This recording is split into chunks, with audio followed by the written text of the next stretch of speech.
بسم اللہ الرحمن الرحیم۔ السلام علیکم۔ حضرت خواجہ معین الدین چشتی رحمۃ اللہ علیہ کے مزار کو جب بادشاہ اورنگزیب عالمگیر نے توڑنے کا ارادہ کیا، بادشاہ اورنگزیب عالمگیر کا یہ معمول تھا کہ جس مزار سے انہیں سلام کا جواب نہیں ملتا تھا تو وہ اسے شہید کروا دیتے تھے، اور یہی نیت لے کر یہ حضرت خواجہ معین الدین چشتی کی بارگاہ میں بھی آئے، اور انہیں یہ غلط فہمی تھی کہ اللہ کے ولی مرنے کے بعد مزار میں زندہ نہیں رہتے۔ اپنے اسی وہم کو دور کرنے کے لیے اورنگزیب عالمگیر ایک روز اجمیر شریف تشریف لے گئے۔ اجمیر پہنچ کر اورنگزیب عالمگیر نے اپنے وزیر سے کہا کہ چلو میں یہ مان لیتا ہوں کہ غریب نواز اللہ کے ولی ہیں، مگر جب میں مزار پر حاضر ہو کر ان کو سلام پیش کروں گا تو مجھے سلام کا جواب ملنا چاہیے۔ اگر میرے سلام کا جواب مجھے نہیں ملا تو میں مزار کو توڑ دوں گا۔ شہنشاہ ہند اورنگزیب عالمگیر جب مزار پر پہنچے اور وہاں پر حاضری دی تو وہاں ایک مفلوق الحال شخص بیٹھا ہوا تھا۔ وہ شخص انتظار کر رہا تھا تو بادشاہ اورنگزیب عالمگیر نے اس شخص سے پوچھا، اے شخص کیا معاملہ ہے؟ تم یہاں پر کیوں بیٹھے ہو اور تم پریشان کیوں لگ رہے ہو؟ تو اس شخص نے بادشاہ اورنگزیب سے فرمایا، حضرت میں آنکھوں سے نابینا ہوں، یعنی کہ میں اندھا ہوں، اور کافی عرصے سے خواجہ غریب نواز رحمت اللہ علیہ سے دعا کر رہا ہوں کہ میری آنکھوں کی روشنی واپس آ جائے، لیکن کوئی فائدہ نہیں ہوتا۔ میں کافی عرصے سے یہاں حاضری دیتا ہوں اور میں رو رو کر دعا کرتا ہوں کہ اے اللہ تعالیٰ اپنے اس ولی کے صدقے میری آنکھوں کی روشنی مجھے عطا کر دے، مگر آج تک مجھے کوئی فائدہ نہیں ہوا، یعنی میری آج تک کوئی حاضری اور دعا قبول نہیں ہوئی۔ تو بادشاہ اورنگزیب عالمگیر نے اس اندھے شخص سے کہا کہ میں مزار پر سلام پیش کرنے جا رہا ہوں، اور جب میں واپس آؤں اور تب تک تیری آنکھوں کی روشنی تجھے نہ ملی تو میں تلوار سے تیری گردن اڑا دوں گا۔ اتنا سننا تھا کہ وہ اندھا شخص اور زیادہ پریشان ہو گیا اور زیادہ غمگین ہو گیا، اور وہ اندھا شخص یہ سوچنے لگا کہ اب تک تو میری آنکھوں کی روشنی نہیں تھی، لیکن اب میری گردن کی باری آ گئی ہے۔ یعنی وہ اندھا شخص کہنے لگا کہ اب تک تو میں اپنی آنکھوں سے پریشان تھا کہ میری آنکھوں کی روشنی نہیں ہے، میں اندھا ہوں، لیکن اب بادشاہ نے میری گردن اڑانے کی بات کہی ہے، یعنی اب میرا بچنا بہت مشکل نظر آ رہا ہے۔ پھر اس اندھے شخص نے زور زور سے رو رو کر اور تڑپ تڑپ کر حضرت خواجہ غریب نواز رحمت اللہ علیہ کے وسیلے سے اللہ سے فریاد کرنے لگا، اور ادھر بادشاہ اورنگزیب نے مزار کے پاس جا کر خواجہ غریب نواز کو سلام پیش کیا تو اسے مزار میں سے کوئی بھی جواب نہ ملا۔ جب بادشاہ اورنگزیب نے ایک مرتبہ سلام پیش کیا تو جواب نہیں ملا، پھر بادشاہ اورنگزیب نے دوسری مرتبہ سلام پیش کیا تو پھر بھی سلام کا جواب نہیں ملا، لیکن جب تیسری مرتبہ بادشاہ اورنگزیب نے سلام پیش کیا تو اندر سے آواز آئی، وعلیکم السلام عالمگیر۔ اورنگزیب عالمگیر یہ سن کر دنگ رہ گئے۔ سبحان اللہ! بادشاہ اورنگزیب عالمگیر اس واقعے سے بہت متاثر ہوئے اور انہوں نے حضرت خواجہ غریب نواز رحمت اللہ علیہ کی روحانی بزرگی تسلیم کر لی۔ پھر اورنگزیب عالمگیر مزار سے واپس لوٹنے لگے تو کیا دیکھتے ہیں کہ اس شخص کی آنکھیں روشن ہو چکی ہیں۔ بادشاہ اورنگزیب عالمگیر کو دیکھ کر وہ شخص زور زور سے کہنے لگا، اے بادشاہ اورنگزیب میری آنکھیں صحیح ہو گئی ہیں، مجھے اللہ تعالیٰ نے معاف کر دیا ہے۔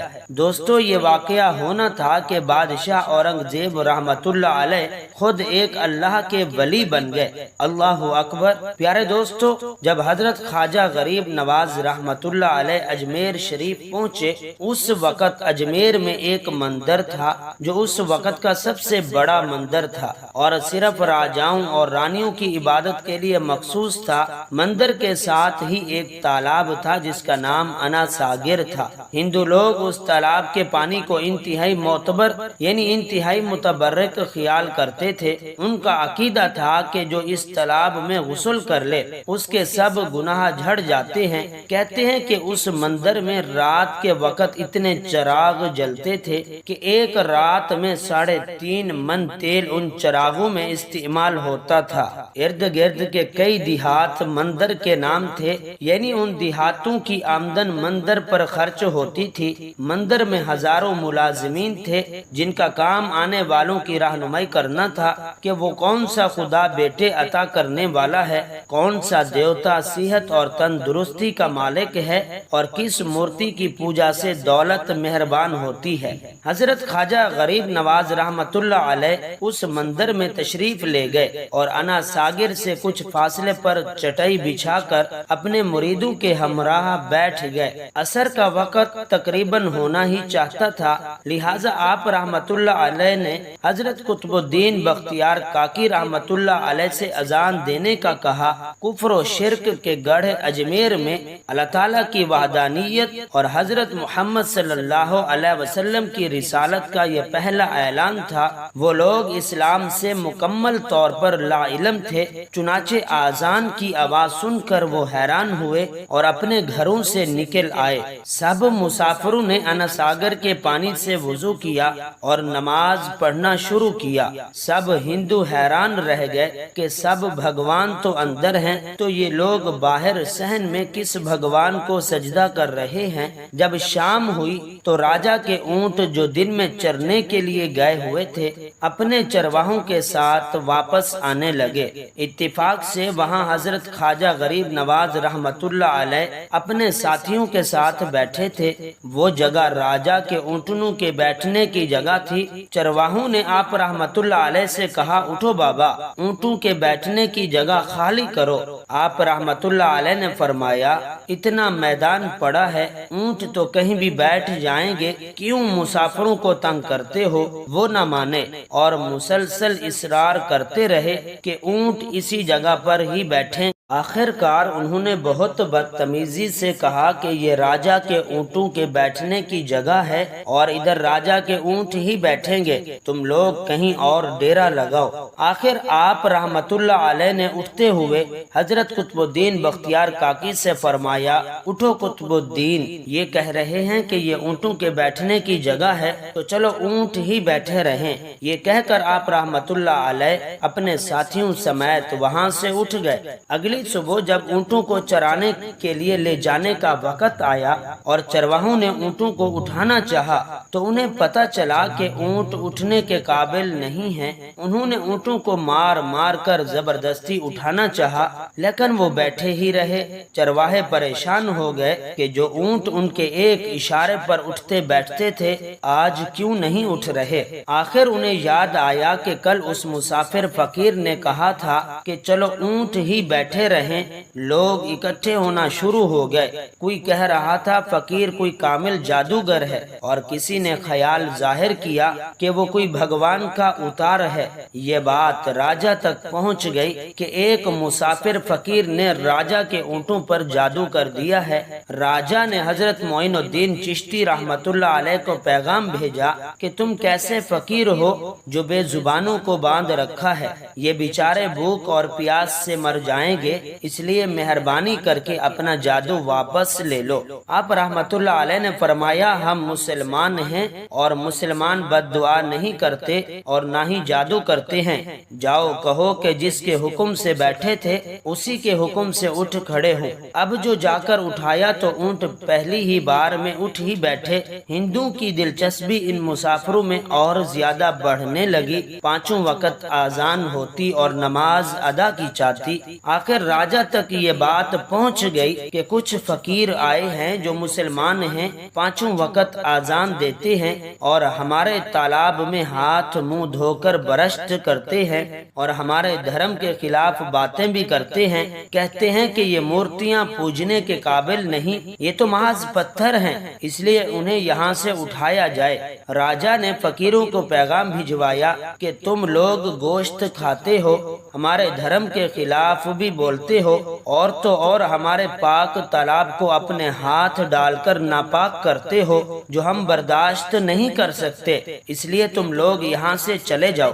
آپ رحمت اللہ علیہ نے فرمایا کہ اور بھی تو اتنی دنیا آتی ہے، ہمارے پانی لے لینے سے کون سا کوئی کمی آ جائے گی، لیکن وہ کہنے لگے کہ وہ سب ہمارے اپنے دھرم کے لوگ ہیں اور تم دوسرے دھرم کے ہو، آئندہ تم لوگوں نے تالاب کو ناپاک کیا تو ہم سختی سے پیش آئیں گے۔ خواجہ غریب نواز رحمت اللہ علیہ نے حضرت قطب الدین بختیار کاکی سے فرمایا، وہ دین شاید یہ لوگ آئندہ ہمارے پانی لینے پر کوئی فساد برپا کریں، جاؤ ایک مشکیزہ پانی لے آؤ تاکہ ضرورت کے وقت کچھ پانی تو موجود ہو۔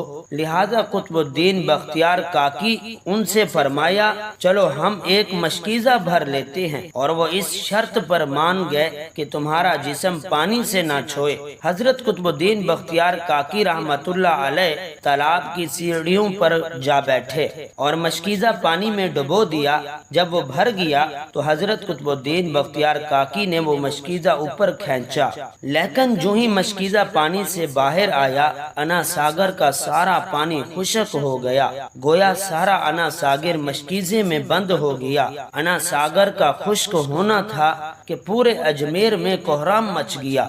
وہ لوگ رو رہے تھے کہ ہم جو گناہوں کی گٹھڑیاں لاتے ہیں اور انا ساگر میں غسل کر کے ان سے چھٹکارا پا لیتے ہیں، اب ہم گناہوں کا بوجھ لے کر کدھر جائیں گے؟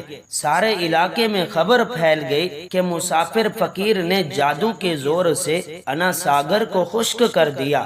راجہ اس نئی صورتحال سے بہت پریشان ہوا، اس نے اپنے وزیروں کو بلایا، سب نے یہی کہا کہ فقیر یا تو جادوگر ہے یا پھر واقعی کوئی کامل فقیر ہے۔ ساتھ ہی وہ پریشان ہوئے کہ اجمیر کی رونق تو تھی اسی انا ساگر کے دم سے، اسی کی وجہ سے لوگ دور دور سے اجمیر آتے تھے اور اپنا ایمان تازہ کر کے لوٹتے تھے۔ انا ساگر کے خشک ہو جانے سے ہندو دھرم کی تبلیغ کو دھچکا لگنے لگا اور یہی تشویشناک بات تھی۔ آخر کار یہ طے پایا کہ فقیر سے مذاکرات کیے جائیں۔